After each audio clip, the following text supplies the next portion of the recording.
નાસ્તાની આડમાં વિદેશી દારૂની હેરાફેરી. ઉનામાં યુવક યુવતી નશાનો કારોબાર કરતા પકડાયા.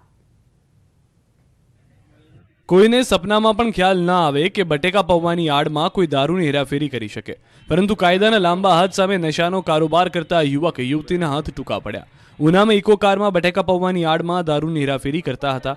અહેમદપુર માંડવી ચેકપોસ્ટ પાસે નાસ્તો ભરેલી કારમાં પોલીસે તપાસ કરી. કારની તપાસી લેતા કારની અંદર તપેલામાં બટેકા પૌવાની વચ્ચે વિદેશી દારૂની બોટલો મળી આવતા પોલીસ પણ ચોંકી ગઈ. અહેમદપુરા માંડવી ચેકપોસ્ટ પાસે ઇકો કારમાં નાસ્તાના ભરેલા તપેલાની અંદર દારૂનો જથ્થો છુપાવી અને પત્રકાર હોવાનો રોફ જમાવતી એક યુવતી સાથે એક યુવકને વિદેશી દારૂની 67 બોટલો સાથે પકડ્યા.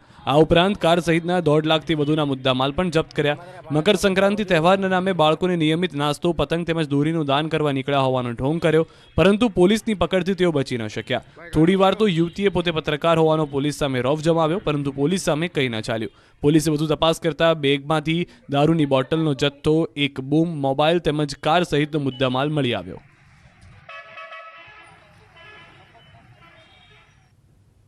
સુરતમાં 2 દિવસમાં ચોથી હત્યા. 2 યુવકો પર તીક્ષ્ણ હથિયાર વડે હુમલો થતા એકનું મોત. છેલ્લા 48 કલાકમાં ગુનેગારોએ સુરત બગાડી નાખી. વધી રહેલા હત્યાના બનાવોથી સુરત શહેર રક્તરંજિત બન્યું. છેલ્લા 48 કલાકમાં સુરતમાં હત્યાના 4 બનાવ સામે આવ્યા. સોમવારે ડિંડોલી વિસ્તારમાં 2 હત્યાને અંજામ અપાયો, જ્યારે હત્યાની એક લીંબાદ વિસ્તારમાં બની. હજુ તો એક ગુનાનો ભેદ ઉકેલાયો નથી, ત્યાં ઉધના વિસ્તારમાં વધુ એક હત્યા થતાં ખળભળાટ મચી ગયો. 2 યુવકો પર તીક્ષ્ણ હથિયારથી હુમલો થયો.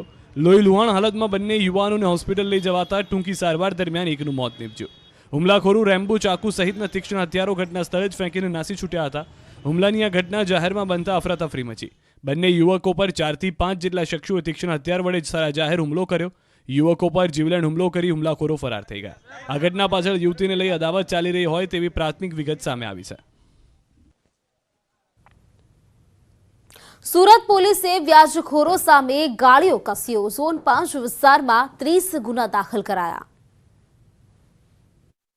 રાજ્યભરમાં વ્યાજખોરોના વધતા આતંક સામે પોલીસે ગાળિયો કસ્યો, ત્યારે સુરત શહેરમાં પણ પોલીસે લોક દરબાર યોજી લોકોને સામે આવી પોતાની ફરિયાદ નોંધાવવા જણાવ્યું. જેને લઈ વ્યાજખોરો વિરુદ્ધની આ મુહિમ અંતર્ગત સુરત પોલીસને માત્ર ઝોન 5માંથી જ 30 ફરિયાદ મળી, જેમાં અડાજણ, પાલ, રાંદેર, જહાંગીરપુરા, અમરોલી અને ઉત્તરાણ પોલીસ સ્ટેશનમાં સામે આવેલી ફરિયાદમાં માત્ર 4 કે 5 જ ફરિયાદમાં ફરિયાદીઓ સામે આવ્યા, જ્યારે બાકીની તમામ ફરિયાદોમાં પોલીસ ફરિયાદી બની. આ ફરિયાદો અંગે કાર્યવાહી કરતા પોલીસે 27 જેટલા વ્યાજખોરોની ધરપકડ કરી. જોકે 22 જેટલા આરોપીઓને પોલીસે વોન્ટેડ બતાવ્યા, જેમાંથી એક મહિલાની પણ ધરપકડ કરવામાં આવી. આ તમામ વ્યાજખોરો પોતાના વિસ્તારમાં ગરીબોને પૈસા આપી 2% શરૂ કરી 10% સુધી વ્યાજ વસૂલતા હોવાનું સામે આવ્યું. છેલ્લા 1 મહિનામાં પોલીસે 100 કરતાં વધુ ગુના દાખલ કરી વ્યાજખોરોને જેલના સળિયા પાછળ ધકેલી દીધા. સુરત પોલીસે આવા વ્યાજખોરોથી પીડાયેલા હોય એવા લોકોને તાત્કાલિક પોલીસનો સંપર્ક કરવા અપીલ પણ કરી.